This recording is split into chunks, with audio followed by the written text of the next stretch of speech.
ನಿಮ್ಮ ಹಳೆಯ ಚಿನ್ನದ ಒಡವೆನ ಅಧಿಕ ಬೆಲೆಗೆ ಮಾರಬೇಕೆ? ಆಟಿಕಾಗೆ ಕಾಲ್ ಮಾಡಿ 8880 ಅಟ್ಟಿಕಾ ಗೋಲ್ಡ್ ಕಂಪನಿ. ಪ್ರತಿ ದಿನನೂ ಕೂಡ ಒಂದೊಂದು ಹೋರಾಟ ಮಾಡಿದಿರಿ.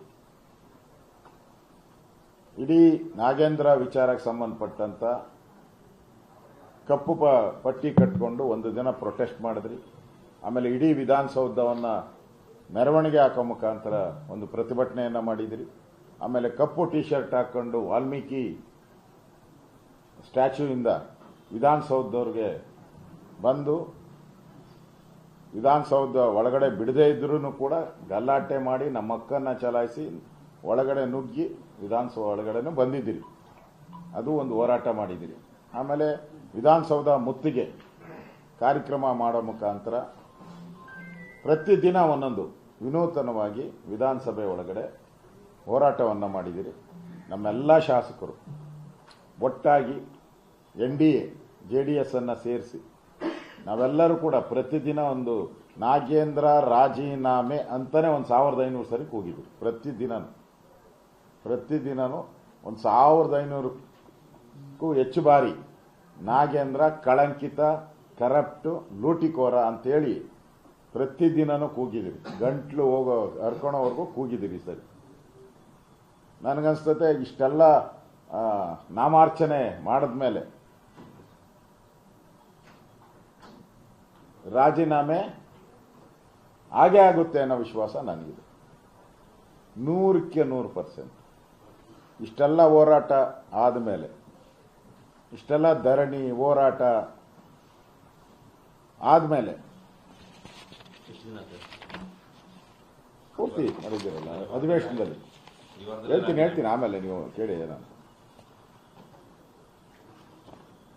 ನಾವು ಯಾಕೆ ಈ ವಿಚಾರವನ್ನು ತೆಗೆದುಕೊಂಡ್ರಿ ಅಂದರೆ, ಇದೇ ಸದನದಲ್ಲಿ ಸಿದ್ದರಾಮಯ್ಯನವರು ಲೂಟಿ ಆಗಿರೋದು ನಿಜ ಅಂತ ಒಪ್ಕೊಂಡಿದ್ದಾರೆ.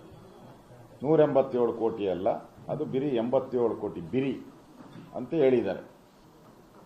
ಅಂದರೆ ಮುಖ್ಯಮಂತ್ರಿನೇ ಒಪ್ಕೊಂಡಿದ್ದಾರೆ. ಮತ್ತೆ ಈಗಾಗಲೇ CBI 3 ಚಾರ್ಜ್ ಶೀಟ್ ಹಾಕಿದೆ, 3 ಕೇಸ್ ಇದೆ.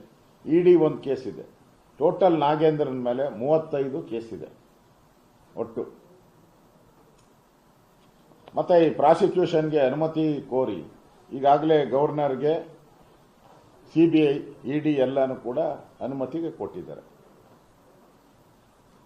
ಇಲ್ಲಿ ತಪ್ಪಿಸ್ಕೊಳಕ್ ಸಾಧ್ಯನೇ ಇಲ್ಲ ನಾಗೇಂದ್ರ.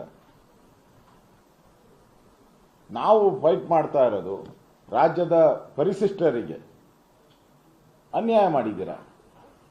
ಕಳ್ತನ ಮಾಡುವಾಗ ಇದು ದಲಿತರ ಹಣ ಅಂತ ಗೊತ್ತಿರಲಿಲ್ವ ನಿಮಗೆ? ಈಗ ಅವ್ರು ಹೇಳಿದ್ದಾರೆ ಪ್ರೆಸ್ ಮೀಟಲ್ಲಿ, ನಾನು ದಲಿತ ಅನ್ನೋದಕ್ಕೋಸ್ಕರ ನನ್ನನ್ನು ಟಾರ್ಗೆಟ್ ಮಾಡ್ತಾ ಇದ್ದಾರೆ ಬಿಜೆಪಿ ಅಂತ. ನಾನು ಅವ್ರನ್ನ ಪ್ರಶ್ನೆ ಕೇಳ್ತೀನಿ, ನಾಗೇಂದ್ರಣ್ಣ ನೀನು 187 ಕೋಟಿ ಲೂಟಿ ಹೊಡೆದಲ್ಲಣ್ಣ, ಅವಾಗ ನೀನು ಇದು ದಲಿತರಣ ಅಂತ ಯಾಕೆ ಗೊತ್ತಿರಲಿಲ್ವ ನಿಮಗೆ? ದಲಿತರಣ ಅಂತ ಗೊತ್ತಿದ್ದು ನೀನು ಒಬ್ಬ ದಲಿತನಾಗಿ ಲೂಟಿ ಮಾಡ್ತೀಯ ಅಂತಂದ್ರೆ, ಒಬ್ಬ ದಲಿತನಿಗೋಸ್ಕರ ಕೋಟ್ಯಾಂತರ ದಲಿತರ ಹಣ ಲೂಟಿ ಮಾಡಿದ್ಯಾ? ಅದಕ್ಕೋಸ್ಕರ ನಮ್ಮ ಹೋರಾಟ ಇದು. ಈ ವಿಚಾರವನ್ನ ವಿಧಾನಸಭೆಯ ನಮ್ಮ ಎಲ್ಲ ಹೋರಾಟಗಳ ಮುಖಾಂತರ ಕರ್ನಾಟಕದ ಮೂಲೆ ಮೂಲೆಗೂ ಪ್ರತಿ ಜನಗಳಿಗೂ ತಲುಪುವಂತ ಒಂದು ಕೆಲಸವನ್ನ ನಾವು ಮಾಡಿದ್ದೀವಿ. ಪ್ರತಿ ಮನೆಗೂ ತಲುಪಿದ್ದೇವೆ. ಮತ್ತೆ ನಮ್ಮ ಹೋರಾಟ ಸಂಘಟಿತವಾಗಿತ್ತು. ನಮ್ಮ ಹೋರಾಟ ಒಗ್ಗಟ್ಟಿನಿಂದ ಇತ್ತು. ಪ್ರತಿದಿನ ಒಂದೊಂದು ರೀತಿಯ ಒಂದು ವಿನೂತನ ಹೋರಾಟವನ್ನು ನಾವು ಮಾಡಿದ್ದೀರಿ. ಧರಣಿ, ಪ್ರತಿಭಟನೆ, ಘೋಷಣೆ, ಮತ್ತೆ ಸದನದ ಒಳಗಡೆ ಹೊರಗಡೆ ಹೋರಾಟವನ್ನು ನಾವು ಮಾಡಿದ್ದೀರಿ. ಆದ್ರಿಂದ ಇಲ್ಲಿ ಅವರು ತಪ್ಪಿಸ್ಕೊಳ್ಳೋ ಪ್ರಶ್ನೆನೇ ಬರಲ್ಲ.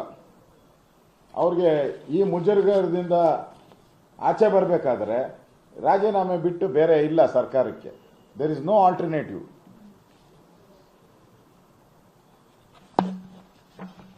ಮತ್ತೆ ಈ ಹಗರಣ ಏನು ಇಲ್ಲೇ ಇಲ್ಲ ಅಂತ ಹೇಳ್ತಾರಲ್ಲ, DK ಪರಮೇಶ್ವರ್ ಹೇಳ್ತಾರಲ್ಲ, ಈಗಾಗಲೇ ಸುಮಾರು 8-10 ಜನ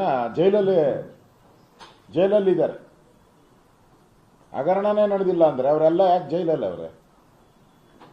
ಹಗರಣನೇ ನಡೆದಿಲ್ಲ ಅಂದ್ರೆ ಆ ಚಂದ್ರಶೇಖರ್ ಆತ್ಮಹತ್ಯೆ ಯಾಕೆ ಮಾಡ್ಕೊಬೇಕಾಯ್ತು ಹಂಗಾರೆ? ಅವನು ಒಬ್ಬ ದಲಿತ. ಹಗರಣನೇ ನಡೆದಿಲ್ಲ ಅಂದ್ರೆ ಪಾಪ ಚಂದ್ರಶೇಖರ್ ಯಾಕೆ ಆತ್ಮಹತ್ಯೆ ಮಾಡ್ಕೊಬೇಕಾಯ್ತು? ಇವ್ರು 8-10 ಜನ ಯಾಕೆ ಜೈಲಲ್ಲಿ ಇರ್ಬೇಕಾಯ್ತು? ಈಗ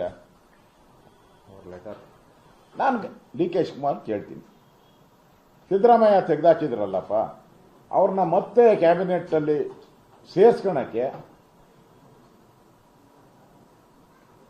ಏನಂತ ಗನಂದಾರಿ ಕೆಲಸ ಮಾಡಿದ್ರು ಹೇಳಿ? ಸರಿಯಾದಂತ ಒಂದು ಕಾರಣ ಕೊಡಿ ಅವನು ಸೇರ್ಸ್ಕೊಳಕ್ಕೆ. ಅವನೇನು ಅಣ್ಣಾ ಹಜಾರೇನಾ?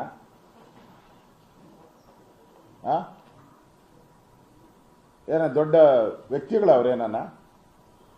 ಏನ ಸಾಧನೆ ಮಾಡಿರೋನ? ಯಾವ ಕಾರಣಕ್ಕೋಸ್ಕರ ಸೇರಿಸ್ಕೊಂಡ್ರಿ? ಇಷ್ಟೆಲ್ಲ ಕೇಸು, ಕರಪ್ಷನ್ ಎಲ್ಲ ಇದ್ದು ನಿಮ್ಮದೇ ಸರ್ಕಾರ, ಕಾಂಗ್ರೆಸ್ ಸರ್ಕಾರನೇ ಅವನ್ನ ವಜಾ ಮಾಡಿ ತೆಗೆದಾಕದ ಮೇಲೆ ಮತ್ತೆ ಸೇರಿಸ್ಕೊಂಡಿದ್ದೀರಲ್ಲ, ಕಾರಣ ಕೊಡಿ.